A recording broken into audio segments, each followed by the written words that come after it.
Cameroon, Bandung, Africa, Bandung, to the world, Bandung. Salut les amis, bienvenue sur votre plateforme. Ici, c'est votre humble serviteur, Sa Majesté, sénateur Clétus. Désormais, c'est comme ça, le Nzé. Je suis l'homme le plus noir au monde, le digne fils d'Afrique, le panafricain. Je suis un panafricaniste. Et comme d'ailleurs les autres. Et nous voulons quoi, les amis?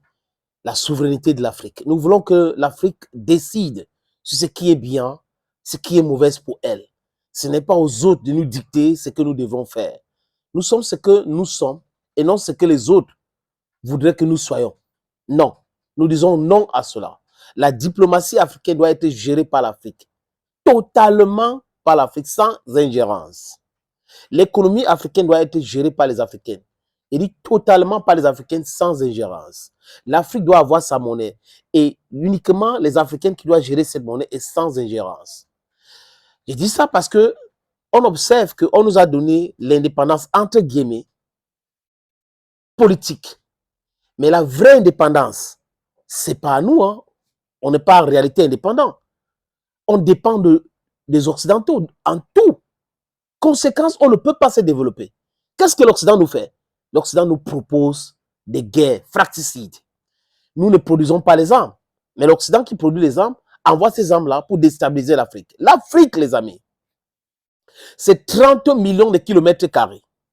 Des réserves en pétrole, en gaz naturel, en or, en diamant, en bauxite, en cobalt, en coltan, en manganèse, en potassium. On cite quoi, on laisse quoi? L'Afrique est assise sur des richesses. Et le Congo-Kinshasa uniquement, si on exploite les richesses naturelles du Congo-Kinshasa, du moins la RDC, appelez ça comme ça peut développer toute l'Afrique. La RDC, c'est plus de 100 millions de personnes qui vivent dans la pauvreté abjecte. Pauvreté voulue par les institutions de Bretton Woods, avec la complicité de ceux qui ont créé ces institutions-là. La France, Bruxelles, dont la Belgique, Union européenne, le Royaume-Uni, les États-Unis d'Amérique. Voilà des gens qui prétendent avoir ou aimer la démocratie et des gens qui disent que ils adorent le droit de l'homme, alors que derrière, ils nous piétinent, on meurt, ça ne les dit rien.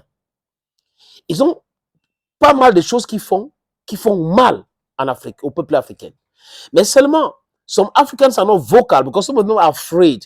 They're afraid of the consequences. They're afraid that they will not give the visas. They're afraid that they will not give the nationalities. They're afraid that their money that is in the banks in Europe and in the West will be freezed and all that. They're just afraid of all these things. But we need to stand tall as one man to defend the interests of Africa. If you say the world will be ruled by justice, it should not be justice for the Western world and injustice for the South. It is not correct. C'est ce qu'on appelle des doubles standards et double langage en géopolitique. C'est pas correct. Les amis, le président tchadien, on peut dire ce qu'on veut. Moi y compris, j'ai dit ce que je voulais. Hein, parce qu'il est arrivé au pouvoir de façon hasardeuse. Après l'assassinat de son père, il est arrivé au pouvoir. Emmanuel Macron l'a installé des forces et tout ce qui s'est passé.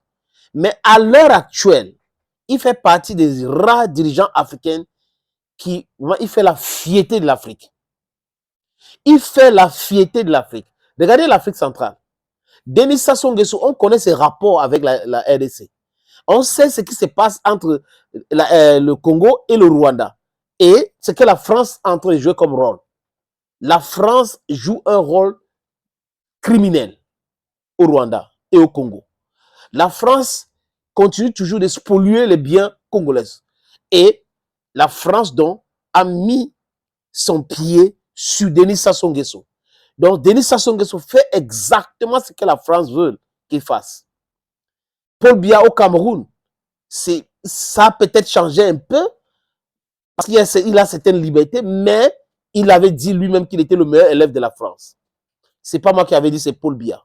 Donc, la seule personne en Afrique centrale qui tient tête à la France, c'est Obiang Nguema. Pour des raisons que vous connaissez, bien mal acquis. La France a essayé de lui mettre la pression et tout ça, et c'était le désamour entre la Guinée équatoriale, désolé, et la France. Maintenant, le Tchad était les bastions, les bases militaires et autres. Depuis le 31 janvier de cette année, le Tchad a fini avec cette situation. Le Tchad les a chassés. Et le président Mahamat Kaka Déby Itnou était présent. Il a même fait un discours. Ça, on peut retrouver ça sur sa page Facebook. Mais ce qui nous intéresse, les amis, c'est la RDC. C'est l'attitude du Rwanda. C'est l'attitude des États-Unis. C'est l'attitude des Nations Unies. Les Nations Unies font quoi? C'est ce qu'on appelle le lip service. On condamne et pas d'action. L'Union africaine fait quoi? On condamne, mais pas d'action. Je vous ai dit tout le mal que je pense de l'Union africaine. C'est pas ça que Gaddafi et Mandela avaient pensé. Ce n'est pas ça. Ce qu'on voit aujourd'hui comme ce qu'on appelle l'Union africaine, c'est une institution qui existe que de nom. Et c'est une institution qui est financée par ceux qui sont en train de piller le Congo. Conséquence, l'Union africaine ne peut pas condamner le Rwanda. L'Union africaine ne peut rien faire. L'Union africaine, c'est comme la Société des Nations. Vous vous rappelez, à l'époque, après la Première Guerre mondiale, les Occidentaux se sont assis, ils ont signé un traité à Versailles, et en sortant de cette la conférence de Versailles, c'était l'amnistie de l'Allemagne, et l'Allemagne devait payer les réparations. Ils ont créé donc la Société des Nations pour éviter à ce qu'il y ait une autre guerre. Mais la Société des Nations, on appelait ça, pour ceux qui ont fait un peu d'histoire, et toutes les bulldogs. Donc un chien qui aboie et la caravane passe. C'est comme ça l'Union africaine. Et maintenant, les Nations Unies, le Conseil de sécurité des Nations Unies, comme d'ailleurs la ministre des Affaires étrangères congolaise a dit, peut faire quelque chose, mais ne veut pas faire quelque chose. Pourquoi? Parce que les Américains sont impliqués, les Européens sont impliqués. Ce sont les bailleurs de fonds des Nations Unies. Aujourd'hui, le Congo doit compter sur la Russie, principalement sur la Russie. Parce que la Russie est en train de vouloir aider les pays du Sud, hein, de se libérer de cette contrôle nauséabonde, de cette pression inutile, stupide, de vouloir toujours nous maintenir dans la souffrance, dans l'abîme. Et la Russie fait ça bien. Mais c'est du gagnant-gagnant. Ça, c'est la diplomatie. La différence entre les Occidentaux et la Russie, c'est quoi? C'est que la Russie pratique du gagnant-gagnant. Donc, vous me donnez, je vous donne. Et en plus, il y a de l'amitié. Et de l'autre côté, les Occidentaux ne donnent rien, mais ils prétendent défendre les intérêts chez nous. Donc, ils pillent, ils volent, ils spolient, ils détruisent nos économies. Et c'est ce qui les intéresse. Conséquent, on voit une Nations Unies qui ne peut pas réagir à ce qui se passe au Congo. Donc, le président tchadien, Mahamat Idriss Déby Itnou, le maréchal, qu'est-ce qu'il a dit? Il a envoyé un message de compassion au peuple congolais. Il a envoyé aussi un message d'encouragement à son frère et collègue, Félix Tshisekedi, et il demande aux Nations Unies, il demande à l'Union africaine, il demande à toutes ces institutions-là de tout faire pour maintenir l'intégrité territoriale de la RDC. Il condamne ces attaques-là et il demande que quelque chose soit fait. Monsieur le Président, je vous applaudis pour ça. Mais ne vous arrêtez pas là. Préparez-nous quelque chose. J'ai envoyé les forces armées pour combattre le Rwanda. Signez les accords avec des gens qui vont envoyer les vraies armes. On va acheter les armes. Il y a des enfants d'Afrique qui vont y aller, qui vont se battre là-bas pour envoyer un message clair à Paul Kagame. Paul Kagame ne peut pas dépasser les pays africains. Paul Kagame, on peut bloquer ses avions, bloquer tout pour que les armes n'entrent pas au Rwanda. Les pays africains peuvent mettre le Rwanda sous embargo. Voilà d'autres leviers de pression qu'on met sur Paul Kagame.